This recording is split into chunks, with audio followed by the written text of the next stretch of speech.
علیکم، آپ کی تصویر نہیں آ رہی. ہاں اب آ گئی. کیا حال ہے آپ؟ اللہ تعالیٰ کا احسان ہے جناب. آپ خیریت سے انشاءاللہ؟ خیریت ہے الحمدللہ. بس میں تو تھوڑی دیر پہلے ہی جوائن کیا تھا میں نے، اور میں نے آپ سے کہا بھی تھا کہ میں آپ سے مزید بھی سوالات ہیں آپ آ جاتے ہیں نا، شروع میں آ جاتے ہیں. آپ کے سپاہی صاحبہ کے مولوی ادھر آئے تھے، قرآن کے 90% حصے کا اقرار کر کے گئے کہ نہیں ہے جی نہیں ہے. ٹھیک ہے نا؟ نہیں، وہ آخری گفتگو میں تو میں نے جوائن کر لیا تھا. میں نے شروع میں آ جاتے ہیں نا. اب آپ دیکھ لینا، آپ اس کا ریکارڈنگ دیکھ لینا. اب میرا چیلنج ہے جماعت عمریہ کے سب علماء کو، ان کے اکابر کو، مشائخ کو، ان کے مدارس کے مدرسین کو، کہ حروف سبعہ پہ آ کے ہم سے مناظرہ کر لو کہ بقیہ قرآن کا، ٹھیک ہے نا، کہ قرآن کے نقصان کا قائل کون ہے. جی سر. وہ تو آپ نے علماء کو چیلنج کیا ہے، وہ تو علماء ہی آپ کو اس کا جواب دیں گے بعد میں انشاءاللہ. لیکن میں وہ دے گا کوئی نہیں، دے گا کوئی نہیں جی، گارنٹی ہے. چلے، میرے تو سوالات تھے، میرے اشکالات بھی ہیں. میں چاہتا ہوں کہ آپ مجھے اس پہ جواب دے دیں. لاسٹ ٹائم بھی ہماری باتیں رہی، کوئی خاص موضوع ہے یا متفرق ہے؟ میں بیسیکلی آپ سے جو پوچھنا چاہوں گا آج، وہ میں ایک تو یہ پوچھنا چاہتا ہوں کہ اہل سنت کو آپ مسلمان سمجھتے ہیں یا نہیں. پہلا سوال میرا یہ ہے. وہ ڈیپینڈ کرتا ہے. دیکھیں، اگر کوئی شخص اہل سنت میں جو اپنے کو اہل سنت کہتا ہے، وہ اہل بیت علیہ السلام کا دشمن ہے، اور یا شیعوں سے اس لیے دشمنی کرتا ہے کہ شیعہ اہل بیت علیہ السلام سے محبت کرتے ہیں، تو وہ ناصبی ہے، وہ کافر ہے. ٹھیک ہے نا؟ ٹھیک ہے. جو اہل بیت علیہ السلام سے دشمنی کرتا ہے، امیر المؤمنین علیہ السلام سے، فاطمہ الزہرا سے، امام حسن امام حسین علیہ السلام سے دشمنی کرتا ہے، یا کسی مسلمان سے اس لیے دشمنی کرتا ہے کہ یہ اہل بیت علیہ السلام کو سے پیار کرتے ہیں، تو وہ ناصبی ہے، وہ اللہ کا دشمن ہے. لیکن اگر وہ کافر ہے. اس کے علاوہ اگر کوئی اہل سنت کہلاتا ہے اور وہ اس کو پتہ ہے حق کہاں پر ہے، کہ وہ اس کو بخوبی پتہ ہے کہ رسول اللہ صلی اللہ علیہ وسلم نے اپنے بعد امیر المؤمنین علیہ السلام کو خلیفہ بنایا تھا، جانشین بنایا تھا، افضل صحابہ یہ ہیں، اس کے باوجود وہ کہتا ہے نہیں، افضل کوئی اور ہے. پتہ بھی ہے لیکن رسول صلی اللہ علیہ وسلم کے قول کا اقرار نہیں کرتا، اور امیر المؤمنین علیہ السلام کو امام نہیں مانتا، تو وہ بھی کافر ہے. جو بھی رسول، اس کو اگر کسی بھی شخص کو رسول صلی اللہ علیہ وسلم کا کلام کا پتہ ہے، اس کا انکار کرتا ہے، تو وہ کافر ہے. ٹھیک ہے نا؟ اس کے علاوہ اگر کوئی ایسا شخص ہے جس کو پتہ نہیں ہے جی، اس کو وہ حیرت میں ہے، یا حیرت میں نہیں، اس کو یقین ہے کہ ابو بکر عمر حق پر ہیں، بھائی اس کو وہ کہتا ہے میں نے حدیث میں دیکھا، سنت میں دیکھا، بھائی مجھے تو یہی نظر آیا کہ ابو بکر حق پہ، عمر حق پہ، تو وہ بالکل مسلمان ہے، لیکن وہ گمراہی میں، مسلمان ہے گمراہی میں. صحیح ہے؟ جواب مل گیا آپ کو خانزادہ صاحب؟ آپ راہیل بھائی، آپ کا آواز آ رہی ہے یا فریز ہو گئے؟ پچھلی دفعہ بھی آپ کا مسئلہ تھا. آ جائیں گے ابھی، ایک منٹ ان کو ٹائم دے دو، دوبارہ شاید کنیکٹ ہو جائیں گے. آ گئے جی. سمجھ آئی ہے؟ جواب نہیں آئی؟ پوری سمجھ آئی ہے؟ سنائی دیا؟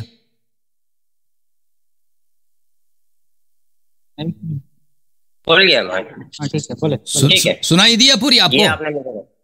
جی میں نے آپ کی گفتگو سن لی، بیچ میں تھوڑی سی کٹ گئی تھی، لیکن میرا جو موقف تھا جو آپ بیان کرنا چاہ رہے تھے وہ تو میں نے سن لیا. ایک چیز.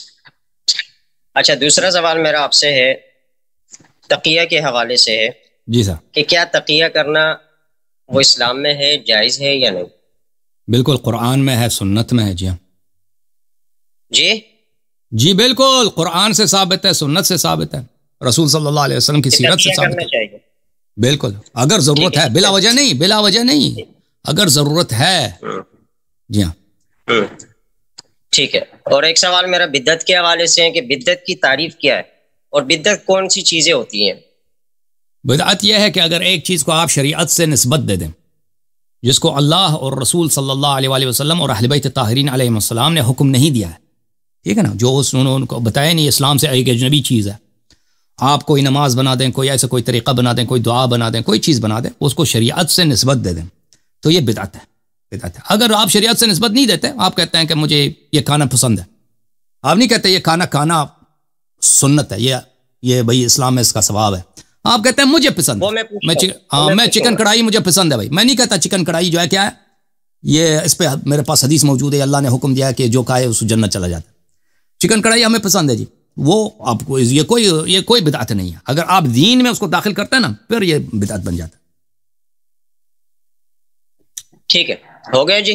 اچھا، فی الحال میں یہ 3 سوالوں پر ہی آپ سے بات کر لوں. پہلی بات میں نے آپ سے پوچھا، سوال میں نے آپ سے یہ پوچھا کہ اہل سنت کو آپ مسلمان سمجھتے یا نہیں، تو آپ نے اس کا جواب دیا. مجھے ایک چیز اس میں یہ ذرا کنفرم کرنی ہے کہ جب کوئی بھی آپ کے پاس اہل سنت ہوتا ہے یا وہ کوئی بھی مسلک کا ہوتا ہے، جب وہ آپ سے کہتا ہے کہ میں شیعہ بننا چاہتا ہوں، تو پھر آپ اس کو یہ جو دوسرا کلمہ ہے وہ کیوں پڑھاتے ہیں؟ اگر وہ مسلمان ہے تو کیا وہ یہ کلمہ پڑھتا ہے تو وہ مسلمان نہیں کہلائے گا کیا؟ یا وہ مخصوص کلمہ پڑھنا ضروری ہے اس کے لیے؟ شیعہ بننے کے لیے ضروری ہے. اگر شیعہ بننا چاہتا ہے تو شیعہ بننے کے لیے 12 ائمہ علیہم الصلاۃ والسلام اور حضرت زہرا سلام اللہ علیہا کے عصمت اور ان کی حجیت کا اقرار کرنا یہ ضروری ہے. اگر یہ نہیں اقرار نہیں کرتا تو کوئی شیعہ نہیں ہے.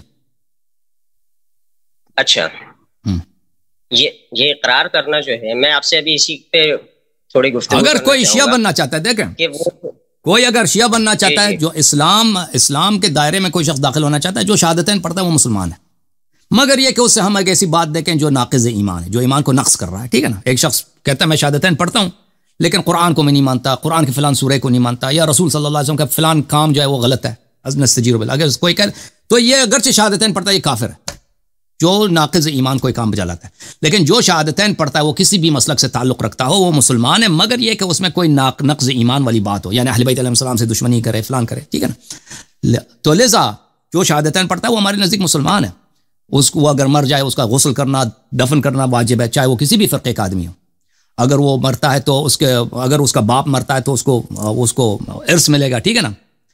تو یہ سب اس پہ احکام کا، اسلام کے احکام جاری ہوں گے. وہ اس کو کوئی قتل نہیں کر سکتا، کوئی مار نہیں سکتا، اس کا مال کوئی اٹھا نہیں سکتا. وہ جیسے مسلمانوں کے احکام ہے اس پہ جاری ہوگا، کیونکہ وہ شاید حالانکہ نماز بھی نہ پڑھتا ہو، شراب بھی پیتا ہو، پھر بھی وہ مسلمان. لیکن اگر کوئی شیعہ بننا چاہتا ہے تو اس کے لیے ضروری ہے کہ وہ اہل رسول اللہ صلی اللہ علیہ وسلم کے خلفائے برحق اور اوصیاء برحق کو ان کا اقرار کرے، شہادت دے دے. ٹھیک ہے، تو یہ کلمے کا جز ہے کوئی الگ سے، یا یہ پھر کلمہ کہ کہاں سے ثابت ہے؟ یہ اہل بیت علیہ السلام کی روایات میں بہت زیادہ ہے یہ کلمہ. انہوں نے یہ حکم دیا ہے کہ کلمہ پڑھنا ہے. بالکل بالکل بالکل.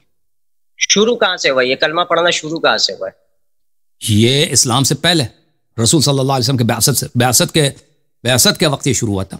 رسول صلی اللہ علیہ وسلم کے بعثت کے بعد حضور صلی اللہ علیہ وسلم نے اس کا کوئی حکم دیا ہے کہ کلمہ پڑھنا ہے؟ بالکل بالکل بالکل بالکل. شیعہ حدیث میں ثابت کر دینا، ثابت کر لیتے ہیں بھائی. یہ کلمہ کے متعلق جو پوچھتے ہیں نا، کلمہ کے متعلق جو پوچھتے ہیں، ہاں میں آپ کو، میں نے اس کے متعلق پہلے بھی پوچھا تھا. شیعہ حدیث میرے لیے حجت نہیں ہے. میرے تو میں شیعہ مذہب کے متعلق جواب دیتے ہیں نا، ہم شیعہ مذہب کے متعلق جواب دے دیتے ہیں. مجھے قرآن سے جواب دے. میں دیکھیں بھائی، یہ دیکھیں آپ وہ 7 حروف والی قرآن لے کے آئے، میں اس سے بھی دکھا دوں گا. ٹھیک ہے نا؟ آپ پورا اصلی قرآن کو تو بکری کہا گئی ہے، وہ قرآن جو بکری کہا گئی ہے یا وہ 7 حروف والے لے کے آؤ تو میں قرآن سے بھی دکھا دوں گا. ٹھیک ہے نا؟ آپ ہمارے ایک شخص دیکھو میرے بھائی موضوع سے نہیں ہٹ رہا. ایک شخص جو شیعہ بننا چاہتا ہے اس نے سمجھ لیا، دلائل سے سمجھ گیا کہ یہ مذہب حق ہے.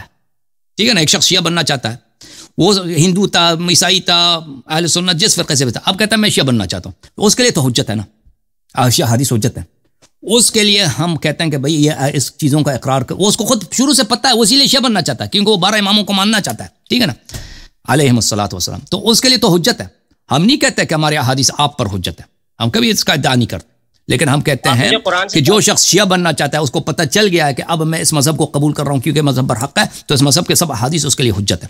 آپ کہتے ہیں قرآن سے دکھاؤ، میں بالکل قرآن سے دکھا دوں گا، بشرط اس کی یہ ہے کہ 7 حروف لے کے آؤ.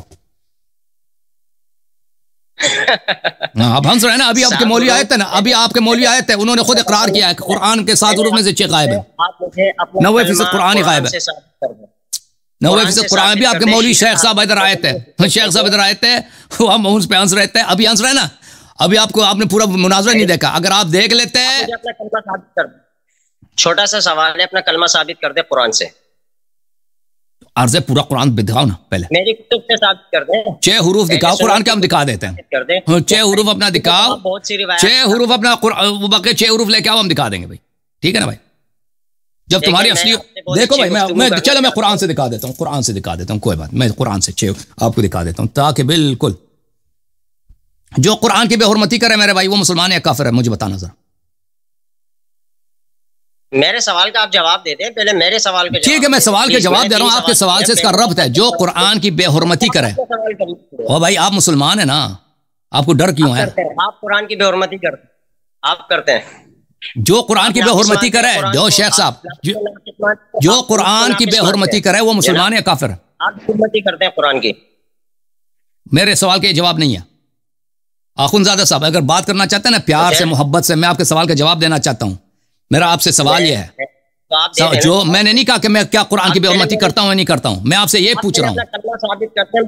آپ کے ایمان کا پتہ چل ٹھیک ہے, میں کلمہ ثابت کرنے لگا ہوں. صرف ایک سوال آپ سے یہ ہے, آپ اپنا ایمان ثابت او شیخ صاحب آپ کیوں ڈر گئے ہیں؟ یہ کیوں جواب نہیں دے رہے ہیں آخوندزادہ صاحب؟ الحمدللہ آپ کا رنگ اڑ گیا ہے, آپ راحیل خان زادہ, آپ کا رنگ اڑ گیا ہے, آپ کے چہرے کا رنگ اڑ گیا, خاکستری ہو گیا, سفید ہو گیا بالکل. تو غصہ کیوں آ رہا ہے؟ میں نے کون سے غصے والی بات کیا ہے؟ آپ کا اپنا ایمان ثابت نہیں ہے. آپ مجھ سے شیخ صاحب بالکل آپ کے مذہب کے مطابق شاید میرا ایمان فرار کر رہے ہیں. پہلے ہی سوال میں فرار کر رہے ہیں. پچھلی دفعہ بھی آپ نے ایسے ہی کیا تھا, میری کال کاٹ دی تھی. آپ اپنے آپ کو اتنا بڑا مجدد مانتے, اتنی بڑی باتیں کرتے. نہیں مجدد نہیں ہوں بھائی. تو راحیل خان زادہ صاحب آپ کو غصہ کیوں آ رہا ہے؟ دیکھیں میں نے جب عرض کیا کہ میں آپ کے سوال کا جواب دینا چاہتا ہوں, آپ مجھے جواب دینے دیں, ٹھیک ہے نا؟ بس عرض آپ سے یہ ہے کہ آپ کو غصہ نہیں آنا چاہیے سوال کا جواب دیتے ہوئے, اور ہچکچانا بھی نہیں چاہیے. دیکھو میری بات سن لو, میری بات سنیں پہلے, میری بات سنیں. غصے سے آپ کبھی لال ہوتے ہیں کبھی پیلے ہوتے ہیں.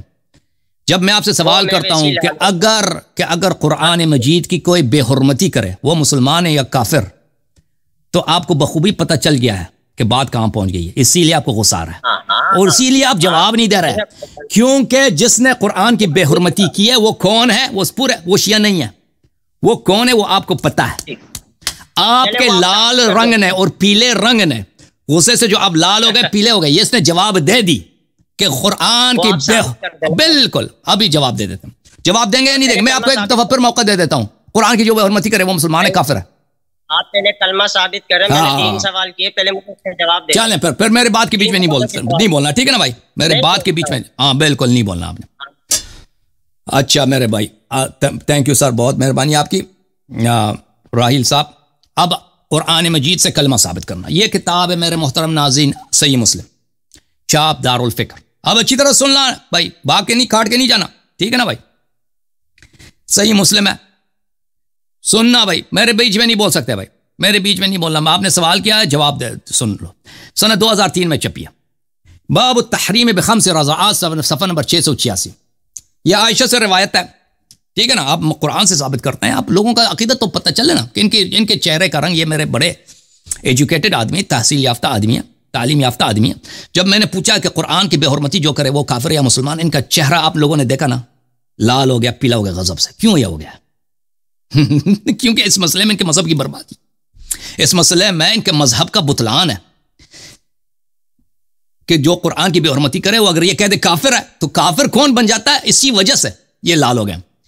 عائشہ نے کہا کان فی ما انزل من القرآن, اللہ نے جو قرآن نازل کیا تھا اس میں یہ آیت تھی 10 رضعات معلومات یحرمن.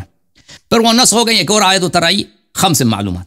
فتوفی رسول اللہ صلی اللہ علیہ وآلہ وہن فیما یقرأ من القرآن, رسول صلی اللہ علیہ وسلم کی وفات ہو گئی اور یہ آیتیں لوگ تلاوت کر رہے تھے. آیتیں گئی کہاں ہیں؟ آیتوں دا کی ہویا ہے جی, آیتوں دا یہ ہویا ہے کہ یہ سنن ابن ماجہ ہے, چاپ دار الفکر 2003, ٹھیک ہے نا؟ یہ صفحہ نمبر 453 میں باب رضاع الکبیر ہے. عائشہ صاحبہ سے پھر روایت ہے, لقد نزلت آیت الرجم, اللہ تعالیٰ نے قرآن میں آیت الرجم نازل کیا. اب موجودہ قرآن میں کوئی آیت الرجم نہیں ہے. رضاعت الکبیر 10, رضاع کبیر کی آیت بھی اللہ نے نازل کیا تھا, یہ موجودہ قرآن میں نہیں ہے جی. اچھا, وَلَقَدْ كَانَ فِي صَحِيفَةٍ تَحْتَ سَرِيرِ, میرے بستر ہے, عائشہ صاحبہ کے بستر تھی, بستر کے نیچے میں اس کو لگا کے سوتی تھی اس پہ. یہ حالت ہے جی, جو قرآن کی بے حرمتی کرے مسلمان ہو, یہ تو حالت ہے ان کی اماسی کی. خانزادہ صاحب جو قرآن کو ابھی کرسی کے نیچے رکھ دے اور اس پہ بیٹھ جائے, چارپائی کے نیچے رکھ دے اس پہ سو جائے, تو آپ کیا کہیں؟ مسلمان ہے, اس کو قتل کریں گے آپ لوگ, اس کے پورے گھر کو جلا دیں گے آپ لوگ, ٹھیک ہے نا؟ فلما مات رسول اللہ صلی اللہ علیہ وسلم, خانزادہ صاحب سنو, وتشاغلنا بموته دخل داجل فاکلها, جب رسول صلی اللہ علیہ وسلم کی وفات ہو گئی اور ہم مشغول ہو گئے تو بکری آ کے اس نے قرآن کو کھا لی, تو یہ آیات ضائع ہو گئی. اچھا, آپ کی خدمت میں عرض کریں کہ یہ کتاب المحلہ الایصال فی المحلہ بالآثار ابن حزم اندلسی کی جزء ثانی عشر, کتاب چھپی ہے سنہ 1425 میں. ملاحظہ کریں, یہ صفحہ نمبر ہے 176. اسی حدیث کو حدثنا احمد نقل کرتے ہیں کہ عائشہ سے وہی روایت نقل کرتے ہیں. اگلے صفحے میں پوری روایت آ جاتی ہے کہ داجن نے بکری نے قرآن کہا لیا جی. قال ابو محمد هذا حدیث صحیح، یہ حدیث صحیح ہے، بکری نے قرآن کہا لیا جی. بکری نے قرآن کہا لیا. تو شیخ صاحب پہلی بات یہ ہے کہ جو قرآن کی بے حرمتی کرے ہے وہ کافر ہے، ٹھیک ہے نا. اس کا آپ جواب ضرور دینا، اب جواب نہیں دینا، سوچ لینا بعد میں. حدیث بھی صحیح، آپ کی ماسی جو قرآن پہ سوتی تھی بستر، اور پھر اصلی قرآن کو تو بکری کہا گئی ہے نا. تو اصلی قرآن لے کے آؤ، حروف سبع لے کے آؤ، پھر ہم سے مطالبہ کرو کہ فلان مطلب قرآن میں کیوں نہیں ہے. سمجھ میں آئی نا بات آپ کو؟ یہ چکر ہے جی. اب آپ کی بات سنتے ہیں جی شیخ صاحب، اب بولیں جی. ہاں خان زادہ صاحب، میں نے آپ سے کہا دیکھیں جناب مخالف آپ میری بات نہیں سمجھ رہے. میں نے آپ سے کہا کہ آپ اپنا کلمہ قرآن سے ثابت کریں. آپ مجھے حضرت عائشہ کی وہ روایات بتا رہے، میں ان کتابوں کو نہیں مانتا. آپ مجھے قرآن سے کیوں ثابت نہیں کر کے دے رہے اپنا کلمہ؟ سب اہل سنت عائشہ کو مانتے ہیں، سب اہل سنت عائشہ کو مانتے ہیں. آپ جو کلمہ پڑھتے ہیں خان زادہ صاحب، سب اہل سنت عائشہ کو مانتے ہیں، اور وہ کہتے ہیں اصلی قرآن کو بکری کہا گئی، آیات ضائع ہو گئی، ٹھیک ہے نا. تو اگر بکری، شیخ صاحب اگر بکری رضاۃ عشر کھا سکتا ہے تو رجم بہت سارے آیات کو کھا سکتا ہے. تو ہاں، تو وہ بہت سارے آیات، مزید آیات کو بھی کھا سکتا ہے جی. جب قرآن ہی تمہارے مذہب میں ناقص ہے، اپنا ایمان تو ثابت کر لیں کہ آپ خود کیا ہے. اور بھائی جب تمہارے، اب تم پہلے اپنا قرآن ثابت کرو نا. اور شیخ صاحب پہلے اپنا قرآن ثابت کرو، پھر مجھ سے کہہ دو قرآن میں فلان بات کو دکھا دو. جب قرآن ہی تمہارے پاس نہیں ہے، جب تمہارا قرآن ہی ناقص ہے، اصلی قرآن کو بکری کھا گئی جی. اصلی قرآن کو بکری کھا گئی. پہلے ہی سوال میں مزید کوئی سوال ہے بھائی صاحب؟ اور لوگ بڑے منتظر ہیں، مزید سوال نہیں ہے آپ کے پاس؟ پھر کال کاٹ رہے ہیں آپ، پھر کال کاٹ رہے ہیں. جواب دے، اپنا کلمہ ثابت کریں آپ. میں نے جواب دے دی، مزید سوال نہیں ہے سر. آپ نے کلمہ ثابت نہیں کیا. شیخ صاحب، بھائی صاحب، آپ جب قرآن لے کے آئیں گے نا، پوری قرآن، ہاں 7 حروف والی، تو ہم سب کچھ دکھائیں گے، سب